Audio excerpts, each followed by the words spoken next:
வேஷம்லாம் போட்டாங்க. நாங்கள் எங்களுக்கு விவரம் தெரிஞ்சு நாங்கள் பார்க்க ஆரம்பிச்ச போது கேஆர் விஜயா தான் அம்மனுக்கு பொருத்தமாக இருந்தாங்க. சமீபத்தில் பார்த்தபோது அந்த ஆர்கே பாலாஜி ஒரு படம் எடுத்தார், மூக்குத்தி அம்மன் என்னமோ. ஆமா, மூக்குத்தி அம்மன். அதுல நயன்தாரா பிரமாதமா இருந்தாங்க. அப்படி ஒன்றும் பக்திமான் கிடையாது. இந்த நீங்க பெருமாள் வேஷம் போடுறதோ, ஆஞ்சநேயர் ராம வேஷம் போடுறதோ, கிருஷ்ண வேஷம் போடுறதோ, இதெல்லாம் வந்து பிரச்சனையே கிடையாது. முருக வேஷமோ அம்மன் வேஷமோ நீங்க போட்டா நீங்க ஜாக்கிரதையா இருக்குன்னு விரதம் இருக்கணுங்க.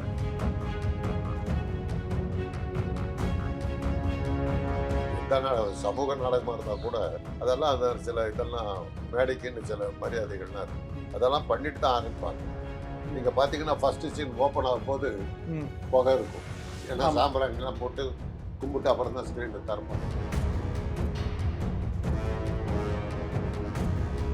நீங்க எங்க இருக்குது சினிமா? எவனா சினிமா நடிச்சு சான்ஸ் கொடுக்குறேன்னு கேட்டாங்க செருப்பாடு. சினிமாவே இல்லைங்க, எங்க இருக்குது சினிமா?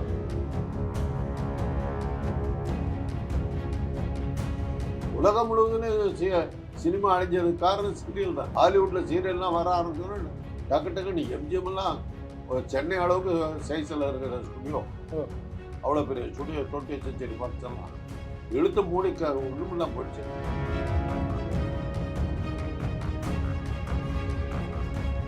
ஆக இதெல்லாம் காலாகாலமாக நடக்கிறது.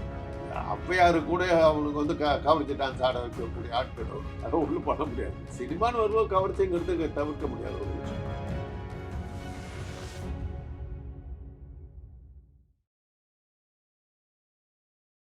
தமிழ்நாட்டுல எல்லாமே சேஞ்ச் ஆயிடுச்சு. உங்க நகையையும் சேஞ்ச் பண்ணுங்க. உங்க பழைய நகைக்கு கிராமுக்கு 150 ரூபாய் கூடுதலா வாங்கி புது நகை எடுத்துக்கோங்க.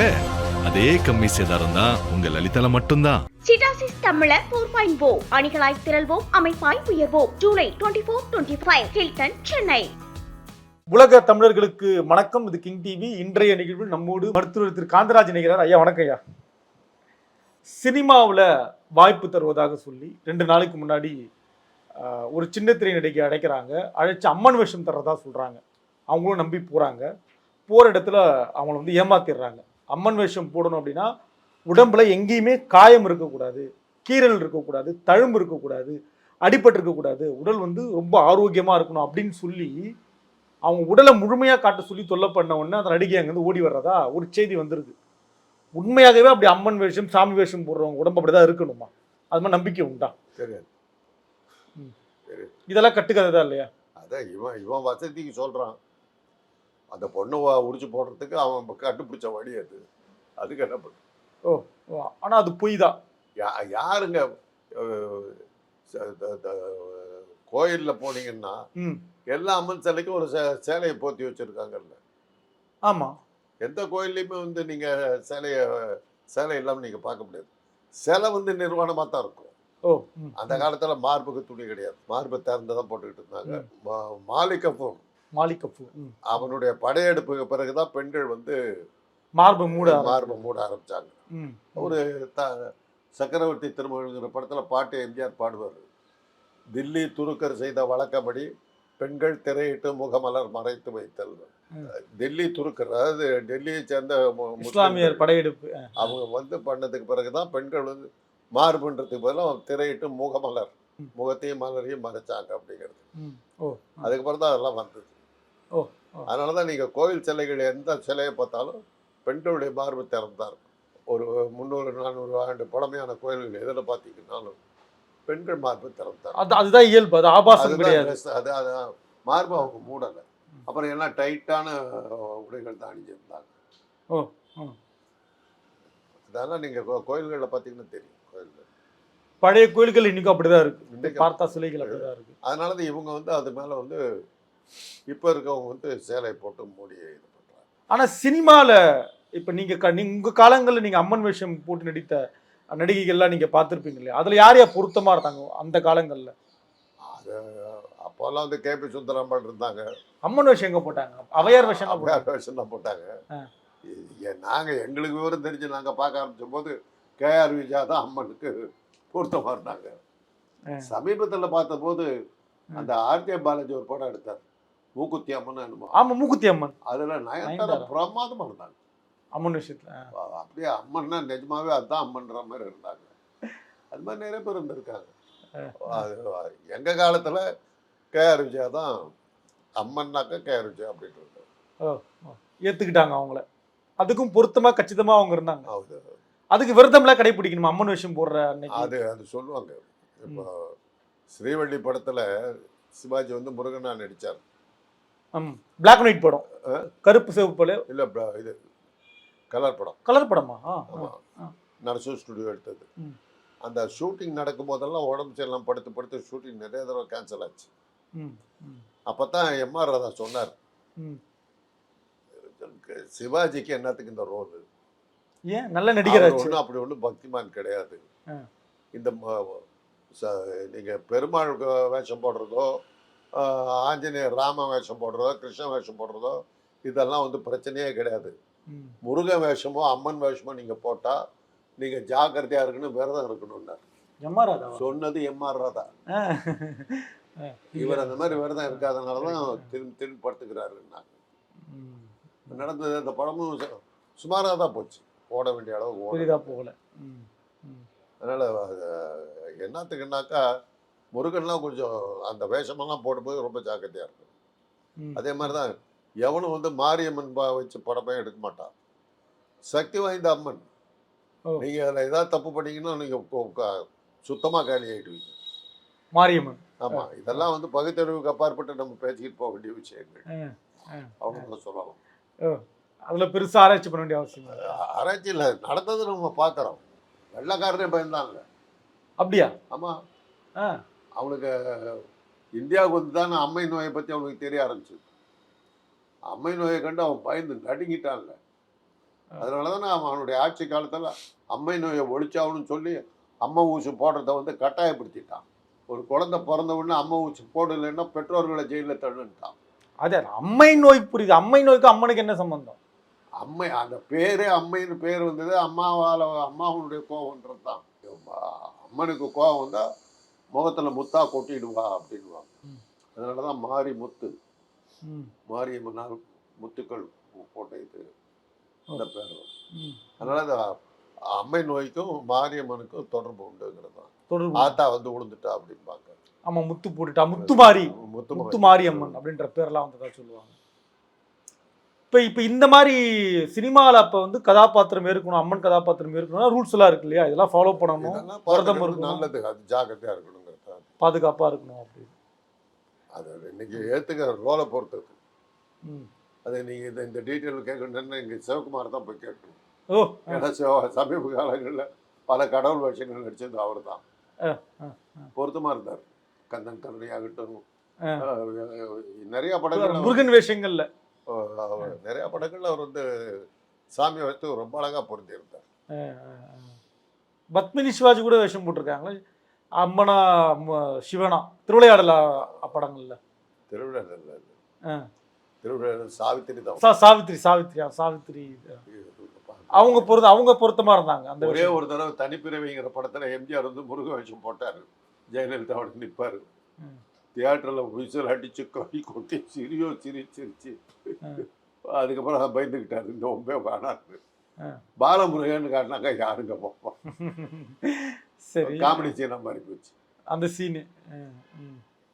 ஆனால் இப்போ பொதுவாகவே இப்போ நடிப்பு துறைக்கு வர்றவங்க எவ்வளவு கவனமாக இருக்கும், நடிகராக இருந்தாலும் நடிகையாக இருந்தாலும். அதான் அவங்க நாடகத்தில் நடிக்கும் போதே சாமியெல்லாம் கும்பிட்டு எல்லாம் பண்ணிட்டு பூஜையெல்லாம் போட்டுட்டு தான் வருவாங்க.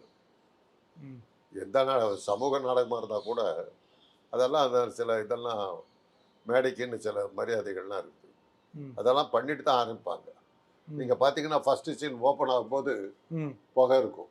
ஏன்னா சாம்பிராணிலாம் போட்டு கும்பிட்டு அப்புறம் தான் ஸ்க்ரீனை திறப்பாங்க. அதெல்லாம் அந்த காலத்தில் அதெல்லாம் உண்டு. பக்தி மார்க்கம் மிக அதிகமாக இருந்தது. பார்த்தீங்கன்னா அன்றைக்கி இருந்த நாடகங்கள் பூராமே பக்தி மார்க்கம் தானே. பாட்டுங்க பெரும்பாலும் இந்த புராணம் இதிகாசமாக. அதனால பிறகுதான் கமர்ஷியல் சினிமாவாக கூட மாற ஆரம்பிச்சு. திராவிட இயக்கங்கள் வந்த பிறந்தானே கதாநாயகன் பாயிண்டே போட்டான். அவங்களுடைய வேலைக்காரி ஓரிரவு, அண்ணாவுடைய ஓரிரவு, எம்ஆர் ராதாவுடைய ரத்த கண்ணீர், அப்புறம் வேலைக்காரி சிவாஜி கண்ட இந்து ராஜ்யம், அப்புறம் எஸ்எஸ்ஆருடைய நாடகங்கள் சிலது இதெல்லாம் சினிமாவை மாறினது. எல்லாம் பின்னாடி சினிமாவை மாறிச்சு. ம். அது சிவாஜி அது மாதிரி சிவாஜி சில நாடகங்கள்லாம் நடிச்சார். அவங்களதெல்லாம் வந்து நாத்திக கருத்துக்களை எல்லாம் பரப்பிக்கிட்டு வந்த நாடகம். அதனால தானே அவங்களையெல்லாம் வந்து காமராஜர் வந்து நாடகம் அடிகள் நாடாளாமான்னு கேட்டார். இப்போ இன்னைக்கு இப்போ நம்ம இருக்க இந்த காலகட்டங்களில் கூட சினிமா மோகத்தால வந்து நடிகர்கள் நடிகைகள் ஏமாந்து போறதுக்கு என்னையா காரணம்? இவ்வளவு வளர்ச்சி வளர்ந்து இன்னைக்கு எங்க இருக்குது சினிமா? எவனா சினிமா நடிக்க சான்ஸ் கொடுக்குறேன்னு கேட்டாக்க செருப்பாடு அடிக்கணும். சினிமாவே இல்லைங்க. எங்க இருக்குது சினிமா? எவ்வளவு படம் வெளியாகுது சொல்லுங்களேன். என்ன படம் வெளியாகுது? இப்ப பிரமாதமா ஓடிட்டு இருக்க படத்தை பேர் சொல்லுங்க. ஜனநாயகன் வரப்போகுது, போகுது, வரலையே. இப்ப என்ன படம் வந்து ஓடிட்டு இருக்கு? வேற ஒரு ரோலுக்கு போயிட்டாரு அவர் தான். இப்போ ஒரு படம், புது படம் கூட என்ன படம் ஓடிட்டு இருக்கு? இதய முறையில் ஒரு படம் வந்து ஓடிட்டு இருக்கு. கேள்விதான், நீங்க சொல்றீங்க, கேட்டுக்க வேண்டியதுதான். எந்த தேட்டர்ல ஓடுது? ஆனா வராங்கய்யா, இன்னைக்கு கூட சினிமால வாய்ப்புனா பெண்கள் வராங்க, வந்து ஏமாறுறாங்க. நான் பார்த்தேங்க. ஒரு ஒரு ஒரு வக்கீல ஒருத்தரை பார்க்கறதுக்கு போயிருந்தேன். அவர் சினிமா எடுக்கிறேன்னு சொல்லிட்டு இன்டர்வியூ பண்ணிட்டு இருந்தாரு. பெண்கள்லாம் வந்து மேக்கப் எல்லாம் போட்டுட்டு வந்து உட்காந்து நான் பார்த்து சிரிச்சுக்கிட்டு இருந்தேன். ஏமா சினிமா எடுக்கலாம் என்ன? இன்னைக்கு நம்புறவங்க இருந்துட்டு தான் இருக்காங்க. வந்து ஏமாறுறாங்க. அவர் வந்து டுபா போறான் அந்த ப்ரொடியூசர். அவர் சொன்னாருன்னா அந்த அம்மா சாமி வேஷத்துக்கு வந்துருக்கு. சினிமா ஆசை யாருக்குங்க இல்லை? நம்ம மூஞ்ச காட்டணுங்கிற ஆசை யாருக்கு இல்லை? நானாக இருக்கிறேன், எனக்கு சர்வசாதாரணமாக காட்சி கொடுக்கறதுனால இதை மற்றவங்கெல்லாம் சார் நமக்கு ஒரு சான்ஸ் கொடுக்கக்கூடாதா, ஒரு சீன்லேயாவது வரக்கூடாது, சீன்லேயே வரக்கூடாதான்னு கேட்குறவங்க இருக்காங்க. இது எனக்கெல்லாம் கிடைச்ச அதிர்ஷ்டம். அதிர்ஷ்டம் என்னமோ தெரியாது. டிவி வந்த புதுசுலேயே அந்த 74ஆம் வருஷம் என்னமோ வந்தது. வந்த 3வது மாசத்துல என்ன டிவியில் நான் பேர் ஆயிட்டேன். நேரடி ஒளிபரப்பு. இது பால்வெளி நோய்கள் சம்பந்தமாக ஒரு இதை வைக்கணும்னு சொல்லிட்டு தஞ்சை வாணன்றவர் இருந்தார். அவரை கூப்பிட்டு பேச வச்சார். பெரிய வரவேற்பு. அந்த டிவி வந்த 3வது மாசத்துல நான் டிவியில் பேர் ஆயிட்டேன். பரவாயில்லையே. அதுக்கு முறை அடிக்கடி போனேன். இன்னைக்கு நிறைவான கேள்வி, இதான் இறுதி கேள்வி. இன்னைக்கு சினிமாவுக்கு நடிக்க வரணும்னு விருப்பத்தோட வர நடிகர்களை விடுங்க, நடிகைகள் எவ்வளவு கவனமா இருக்கணும்? சினிமா இல்லை அவ்வளோதான் சொல்லுவேன். நம்பி ஏமாறாத. அவன் இன்னும் உபயோகப்படுத்திட்டு போட்டு போயிடுவான். ஜாக்கிரதை, அவ்வளோதான். கலை ஆர்வம் இருக்கு, எனக்கு நடிக்கணும்னு ஆசை. கலை ஆர்வம்னா நீ நாடகம் நடி. நாடகம் கூட இன்னைக்கு இல்லைங்க. என்னைக்கு வந்து சீரியல் வந்ததோ, சீரியல் வந்ததுக்கு பிறகு இந்த கலைகள்லாம் அழிந்து விட்டானே. நாடகம் வந்த உடனே தெருக்கூத்து போயிடுச்சு, கதா காலட்சேபம் போயிடுச்சு. சினிமா வந்த உடனே நாடகம் கொட்டாய் போயிடுச்சு. சீரியல் வந்ததுக்கு அப்புறம் சினிமா போயிடுச்சு. உலகம் முழுவதும் சினிமா அழிஞ்சதுக்கு காரணம் சீரியல் தானே. ஹாலிவுட்டில் சீரியல்லாம் வர ஆரம்பிச்சோன்னா டக்கு எம்ஜிஎம் எல்லாம் சென்னை அளவுக்கு சைஸில் இருக்கிற ஸ்டுடியோ, அவ்வளோ பெரிய ஸ்டுடியோ, 20th century fox எல்லாம் இழுத்து மூடி ஒன்றுமெல்லாம் போயிடுச்சு. ஜெமினி எவ்வளோ பெரிய இடம். ஆமாம், ஜெமினி ஸ்டுடியோ இழுத்து மூடிட்டாங்கல்ல. இன்னைக்கு கோடம்பாக்கத்தில் ஒரு ஸ்டுடியோ இல்லையே. அப்புறம் எங்கே இருக்குது சினிமா? ஆனால் நிறைய பெண்கள் ரீல்ஸ் எல்லாம் போடுறாங்க, தன் நடிப்பாட்டில் வெளிக்காட்டணும்னு ரீல்ஸாக போடுறாங்க. ஏதோ அதெல்லாம் நம்ம சொல்ல முடியாது. சினிமாவுக்காக போட்டாங்களா இல்லை வியாபாரத்துக்காக போட்டாங்களா எப்படி தெரியும்? தன்னை விளம்பரப்படுத்திக்கிறதுக்கு இருக்கலாம். இல்லை, அழகாக நடிக்கிறாங்க, அப்படியே ஒரு நடிக்கிறாங்க. இதெல்லாம் யார் நடிப்பை யார் பார்த்தா? நடனமெல்லாம் ஆடுறாங்க, அழகா நடனத்தை தான் கற்றுக்கிறாங்க. நீங்கள் தான் பார்த்தீங்க. என்னையே மாட்டி விடுறீங்க. நடனத்தை நீங்கள் பார்த்துருப்பீங்க, மற்றவெல்லாம் பொண்ணை தான் பார்த்துருப்போம். அப்படி வந்து ஒரு பெண் ஏமாத்தப்பட்டு தப்பிச்சு ஓடி இருக்கு. அந்த பொண்ணுக்கு வார்த்தை தான் சொல்லணும். இன்னைக்கும் சினிமாவை நம்பி பல பெண்கள் வர்றாங்க. சீரியல் எடுக்கிறேன்னு சொல்லி ஏமாத்திருந்தாருன்னா ஒரு நியாயம் இருக்குது. ஏன்னா இன்னைக்கு சீரியல் வந்து சினிமாவுடைய இடத்த பிடிச்சிருச்சு. ஆமா, சீரியல் நடிகைகளுக்கு நல்ல மரியாதை இருக்குது. சினிமா நடிகைகளுக்கு இருந்த அந்த கௌரவமும் அந்த ரசிப்புத்தன்மை இன்னைக்கு சீரியல் நடிகைகளுக்கு, நடிகர் நடிகைகளுக்கு இருக்கு. ஆனால் அதில் சான்ஸ் கிடைக்குதுன்னா போலாம். இன்னும் சொல்லப்போனால் சினிமா விட நிச்சயமான வருமானம் சீரியலில் இருக்கு. ஆமாம், வீட்டுக்குள்ளேயே வந்துடுறாங்க. ஷூட்டிங் முடிஞ்ச உடனே கையில் காசு கொடுத்துட்றாங்க. அப்படியா? ஆமாம், அந்த எபிசோடுக்கு முடிச்ச உடனே கொடுத்துட்றாங்க. சினிமா மாதிரி ஏமாறுறதுக்கு அதில் சான்ஸ் இல்லை. அந்த வகையில் தான் சீரியல் வந்து பெட்டர். சீரியல் நடிகை இவங்க சீரியலில் நடிச்சிட்டு இருக்காங்க. சினிமால வாய்ப்பு தராங்கன்னு போயிருக்காங்க இந்த அம்மா. சீரியலுக்கு அந்த பொண்ணு போனது வந்து சினிமாவில் சான்ஸ் கிடைக்கும் தான் போயிருக்கும். ஆமா, இன்னும் அது பைத்தியக்காரத்தனம் நினைச்சிட்டு சினிமா இருக்குதுன்னு நினைச்சிட்டு இருக்குது. அதுக்கு என்ன பண்றது? அவன் என்ன பண்ணிருக்கான், ட்ரெஸ் எல்லாம் அவுத்து போட்டு நில்லுன்றான். ஆமா, பிரபல நடிகைங்க ஹிந்திலையும் தெலுங்குலையும் தமிழ்லையும் நம்பர் 1 இருந்த ஒரு நடிகை, நான் பேர் சொல்ல விரும்பல, நீங்களே கெஸ் பண்ணிக்கலாம். சரி. அது குழந்தை நட்சத்திரமா இருந்த போது அப்பதான் ஏஜுக்கு வருது. ஏஜுக்கு வந்து உடம்பெல்லாம் கொஞ்சம் தளன்னு ஆயிடுச்சு. ஆமா, உருவம் மாறிடுச்சு. அந்த பருவ இதெல்லாம் வந்துருச்சு. அந்த பொண்ணை வந்து குழந்தை நட்சத்திரமா தான் போடுறாங்க. அவங்க அம்மா தான் கூட வருவாங்க. அவங்க அம்மா வெளியில உட்காந்துட்டு இருக்காங்க. உள்ள இந்த பொண்ணுக்கு மேக்கப் போட்டு கொண்டு போய் ஷூட்டிங்க்கு இது பண்ண இவங்க வெளியே உட்காந்து திடீர்னு ஒரு ஆள் வந்து உன் பொண்ணு அலங்கோலமாக வச்சுக்கிட்டு இருக்காங்க, போய் பாருங்க. போய் பார்த்தா இடுப்புக்கு மேலே துணியே இல்லை, மார்பு பூரா தெரிகிற மாதிரி படம் எடுத்துக்கிட்டு இருக்காங்க. உடனே இந்த அம்மா போச்சு, பொண்ணை கூட்டிகிட்டு கிளம்பிடுச்சு. எனக்கு சினிமா வேணாம், ஒன்று வேணாம். நடந்திருக்குல்ல, கொடுமை நடந்தது. இது வரலாற்றில் உண்டு நடந்தது. அதனால் எல்லா காலத்திலும் அது உண்டு. இப்போ சந்திரலேகாங்கிற ஒரு படம் ஓடன்னு ஓடிச்சு. அது ஜெமினியினுடைய பிரம்மாண்ட படம் அப்படி இப்படின்லாம் சொல்லுவாங்க. அது ஓடினதுக்கு ஒரு முக்கிய காரணம், அன்னைக்கு டிஆர் ராஜகுமாரி ஒரு கவர்ச்சி நடிகை. அந்த டிஆர் ராஜகுமாரியை ரஞ்சன் வந்து கட்டி அணைப்பார். ஒரு ஆங்கில படத்தை பார்த்து எடுத்திருப்பாங்க. இப்படி எடுக்கும்போது அந்த மாதிரி அப்படியே வடிக்க விழுவும். 5 நிமிஷம் அந்த சீன் வரும். இப்படி எடுத்து இப்படி அணைப்பார், அப்படியே வடிக்கிட்டு கிளப்பிடும். அதுக்காக அந்த படம் தனியாக ஓடிச்சு. அப்புறம் சர்க்கஸில் சேர்ந்துட்டு அந்த பொண்ணு ஹீரோயின் சர்க்கஸில் வர மாதிரி இது டிராயர் போட்டுட்டு வந்துடுது. இது 2க்காக தான் அந்த படம் ஓடிச்சு. ஒரு வருஷம் சூப்பர் ஹிட். ஆக இதெல்லாம் காலாகாலமாக நடக்கிறது. ஔவையாரு கூட அவனுக்கு வந்து கவர்ச்சி டான்ஸ் ஆட வைக்கக்கூடிய ஆட்கள் அவனுக்கு. அதெல்லாம் ஒன்றும் பண்ண முடியாது. சினிமான்னு வரும்போது கவர்ச்சிங்கிறதுக்கு தவிர்க்க முடியாத ஒரு விஷயம். இதை சொல்லி தான் நான் விசாக கமிட்டியில் மாட்டினாங்க. ஆமா, நீ சொல்லிட்டு இருந்தீங்க. என்னமோ ஒரு பொண்ணு ஏமாந்துருக்கு, தப்பிச்சு ஓடிடுச்சு. நல்ல வேலை. நம்ம தெளிவாக சொல்கிறோம், சினிமா இல்லை, நம்பி ஏமாந்து. சினிமா சொல்லி கூப்பிட்டாங்கன்னா போகாதீங்க, சீரியல்னு சொல்லி கூப்பிட்டாங்கன்னா போய் பாருங்க. அவ்வளோ. நன்றிங்க. தமிழ்நாட்டுல எல்லாமே சேஞ்ச் ஆயிடுச்சு. உங்க நகையையும் சேஞ்ச் பண்ணுங்க. உங்க பழைய நகைக்கு கிராமுக்கு 150 ரூபாய் கூடுதலா வாங்கி புது நகை எடுத்துக்கோங்க.